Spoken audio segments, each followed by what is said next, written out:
Assalamualaikum warahmatullahi wabarakatuh. Alhamdulillahirrahmanirrahim. Pada kesempatan kali ini kita akan belajar terkait dengan standar akuntansi dan laporan keuangan. Sebelum lebih jauh kita memahami terkait dengan laporan keuangan, perlu kita ingat kembali sebenarnya apa sih itu akuntansi. Kalau kita pahami sebagai aktivitas jasa, akuntansi itu sesuatu yang memberikan informasi kuantitatif untuk mengambil keputusan mengenai penggunaan sumber daya di dalam kesatuan bisnis atau bukan bisnis. Jadi kalau ini dimaknai sebagai jasa ya, aktivitas jasa, maka akuntansi ini yaitu jasa yang memberikan informasi, yaitu informasi yang nantinya akan bisa dijadikan sebagai sumber informasi bagi unit bisnis atau perusahaan tersebut. Kalau dimaknai sebagai sebuah disiplin ilmu, akuntansi ini yaitu sesuatu yang dapat mengidentifikasi kejadian dan transaksi dari aktivitas ekonomi. Terus kalau kita pahami sebagai sistem informasi, akuntansi ini yaitu sesuatu atau sebuah kegiatan yang mengumpulkan atau mengkomunikasikan informasi ekonomi perusahaan untuk para pihak yang berkepentingan di dalamnya. Contoh misal seperti apa? Di sini yaitu apabila akuntansi itu mengeluarkan sebuah laporan keuangan, maka laporan keuangan itu bisa dijadikan sebuah sumber data bagi para pihak yang berkepentingan.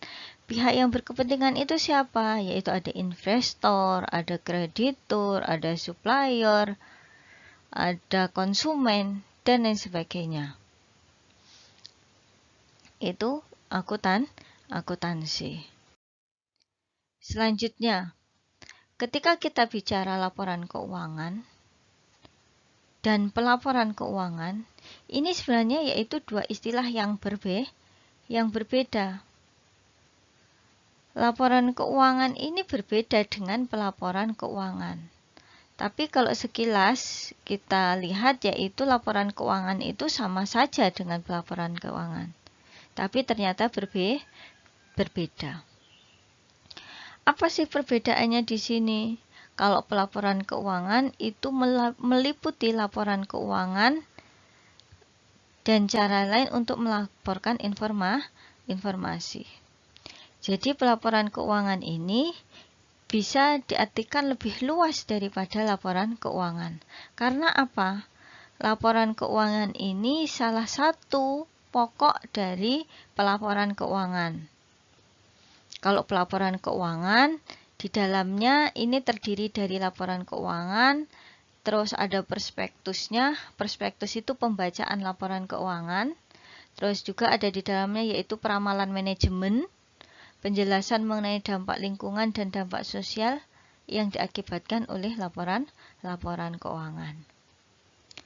Nah, laporan keuangan ini memiliki arti yang lebih luas dari laporan keuangan. Karena apa? Laporan keuangan itu yang ada di dalam pelaporan keuangan. Nah, di dalam laporan keuangan itu sendiri, yaitu ada apa saja? Yaitu ada neraca, ada laporan laba rugi, ada laporan perubahan modal, dan laporan perubahan posisi keuangan. Selanjutnya yaitu ada laporan arus kas. Nah, ini bisa dipaham ya.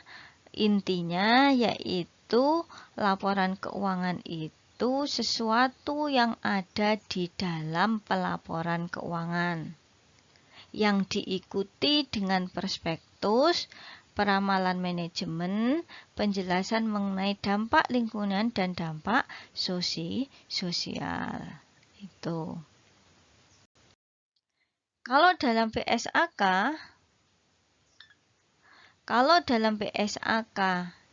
nomor 1 tahun 2009 itu laporan keuangan adalah suatu penyajian terstruktur dari posisi keuangan dan kinerja keuangan suatu entitas. Laporan keuangan itu menyajikan informasi mengenai entitas yang meliputi aset, liabilitas, ekuitas, pendapatan, beban, termasuk keuntungan dan kerugian kontribusi dari dan distribusi kepada pemilik dan kapasitasnya sebagai pemilik arus kas. Maksudnya yaitu kalau menurut PSAK nomor 1 tahun 2009 itu laporan keuangan itu penyajian posisi keuangan atau kinerja keuangan yang secara terstruktur. Nah, yang ada dalam struktur laporan keuangan itu apa saja? Yaitu ada aset, ada liabilitas, ada ekuitas, ada pendapatan, ada beban. Nah, komponen ini berbeda lagi, yaitu kalau berbeda lagi terkait dengan laporan keuangan, komponen laporan keuangan. Kalau dalam PSAK 98 itu komponennya yaitu neraca, laporan laba rugi, laporan perubahan ekuitas, laporan arus kas, dan catatan laporan keuangan. Tahun PSAK tahun 98 itu tadi kan direvisi oleh PSAK tahun 2009. Nah, dalam PSAK 2009 ini, laporan keuangan itu meliputi laporan posisi keuangan pada akhir periode, laporan laba rugi komprehensif, laporan perubahan ekuitas, laporan arus kas, catatan atas laporan keuangan. Ini catatannya yaitu berisi terkait dengan ringkasan kebijakan akuntansi dan informasi penjelasan yang lainnya. Jadi ada semacam penjelasan-penjelasan dari laporan keuangan. Ini kalau berdasarkan PSAK nomor 1 tahun 2009. Nah, PSAK ini kan sudah dibuat sejak lama ya, Nah, di sini ada beberapa revisi, dari tahun ke tahun. Akan tetapi revisi itu tidak keseluruhan.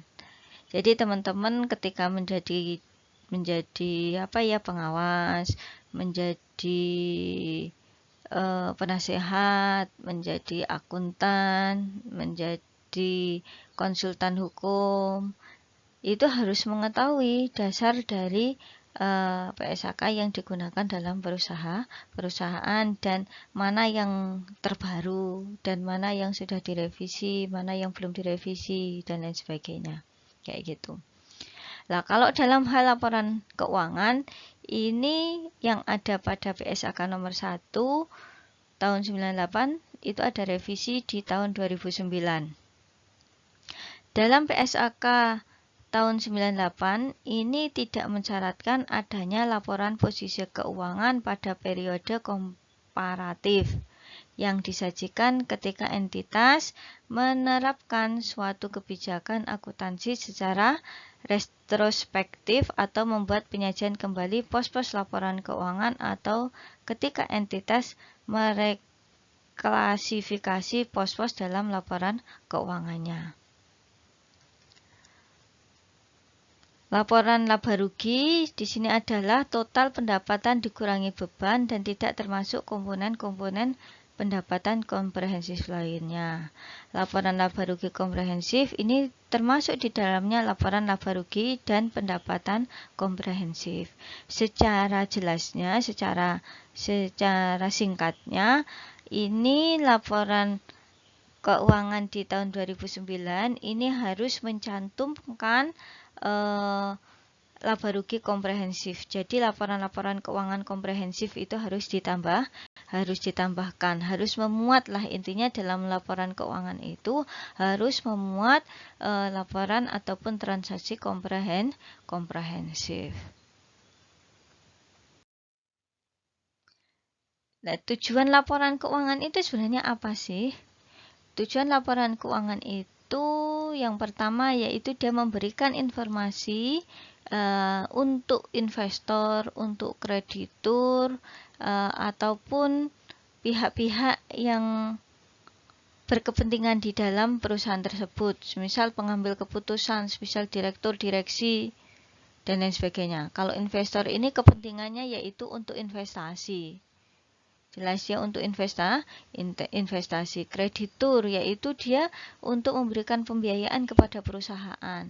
Kalau dari laporan keuangannya nanti sekiranya proyeksi dari laporan keuangan itu bagus, proyeksi dari perusahaan tersebut bagus, maka kreditur berani untuk memberikan pembiayaan kepada perusahaan tersebut. Kalau dilihat dari laporan keuangannya itu kurang bagus, maka kreditur juga tidak berani untuk memberikan pembiayaan.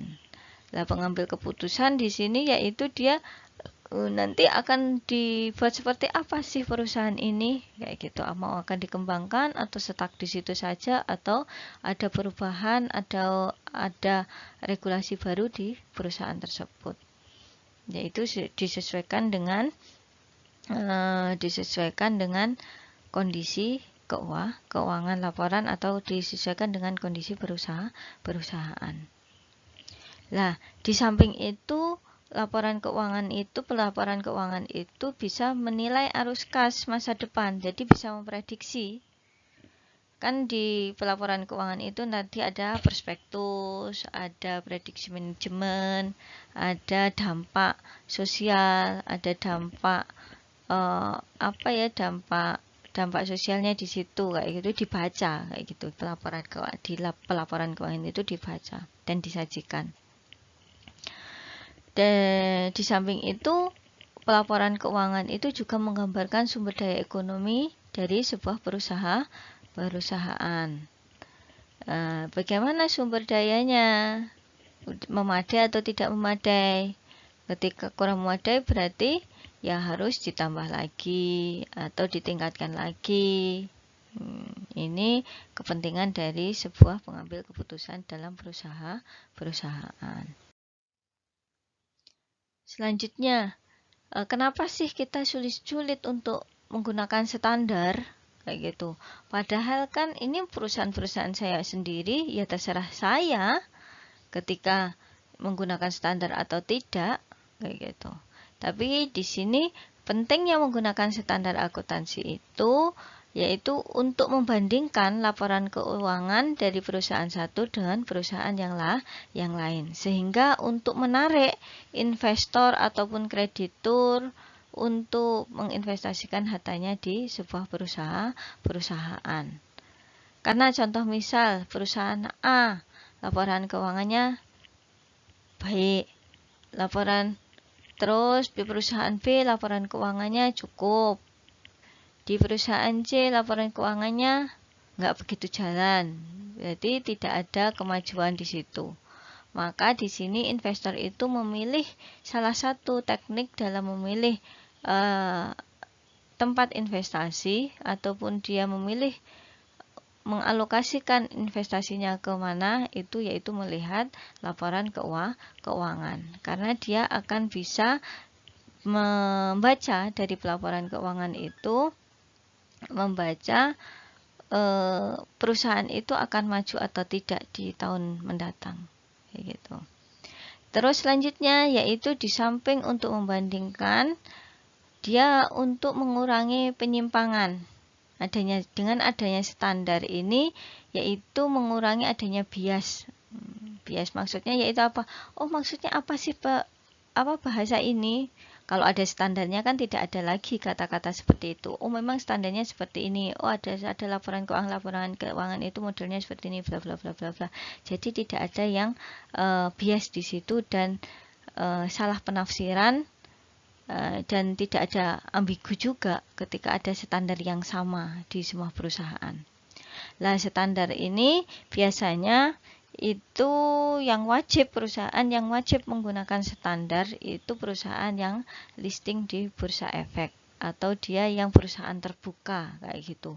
Karena perusahaan terbuka kan akan mencari investor kayak gitu, investor besar dan lain sebagainya, investor, maka mereka harus menggunakan standar akuntansi. Nah, sebenarnya standar akuntansi ini siapa sih yang membuat? Kalau dalam skala internasional, yaitu standar akuntansi dibuat oleh International Accounting Standard Board, yaitu IASB. Yang standar akuntansi internasional itu biasa disebut dengan IFRS, International Finance Reporting Standard. Kalau di Indonesia, biasa disebut dengan ETAP IFRS itu. Kok ETAP sih? PSAK, Standar Akuntansi Keuangan. Nah, kalau di Indonesia ini yang membuat ataupun yang menetapkan standar akuntansi yaitu Standar Akuntansi Keuangan, Dewan Standar Akuntansi Keuangan. Nah, di SAK ini di bawah naungan IAI, Ikatan Akuntan Indonesia. Nah, yang ditetapkan dari DSAK ini yaitu PSAK yang berbasis IFRS ini untuk perusahaan yang listing di Bursa Efek ataupun perusahaan terbuka ataukah dia akan menjadi perusahaan terbuka. PSAK yang berbasis IFRS. Kalau PSAK etap ini yang tanpa akuntabilitas publik, yaitu yang dia tidak berbasis standar akuntansi internasional karena dia belum go public kayak gitu untuk perusahaan-perusahaan kecil. Mungkin itu saja penjelasan terkait dengan laporan keuangan, pelaporan keuangan berdasarkan standar akuntansi yang berlaku di Indonesia. Cukup sekian.